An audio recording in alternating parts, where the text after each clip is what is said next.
Philosophical problems in education.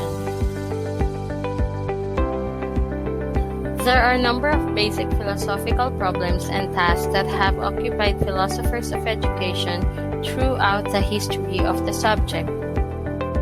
The first one is education and authority in pluralistic society. So what is a pluralistic society? It is a diverse one where the people in it believe in all kinds of different things and tolerate each other's belief even if they don't match their own. Whose authority should matter when it comes to educational fate of the student? Is it the parents, the teacher, or the state? But what justifies the state in compelling the children to attend school? What justifies the demand that teachers place on students?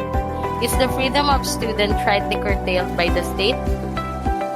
Some argue that parents should have the ultimate authority regarding their children's education, on the ground that the parents are more trustworthy and in a more legitimate position of authority than any teachers or government officials could be. But critics of this notion argue that it is not a parent's right to control the educational fate of their children.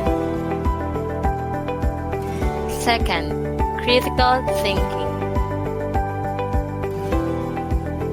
Philosophers of education generally agree that instilling critical thinking skills and rationality in students should be an aim of education, if not the aim.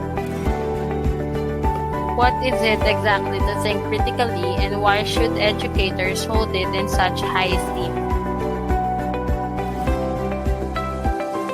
It is not obvious what critical thinking is, and philosophers of education generally agree that critical thinking share at least the following two characteristics.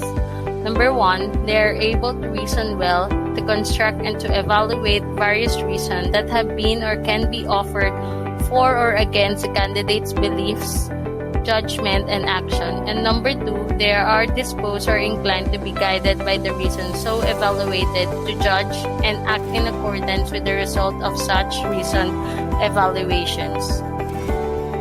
Let us discuss the third one, that is teaching, learning, and curriculum. Philosophers have different views of education. So, the number one question is what should be taught in our schools, and how should we determine whether a student has learned enough and how much actually qualifies as enough? Should there be just one common curriculum for all students or a customized one? To what degree, if any, should teachers seek diversity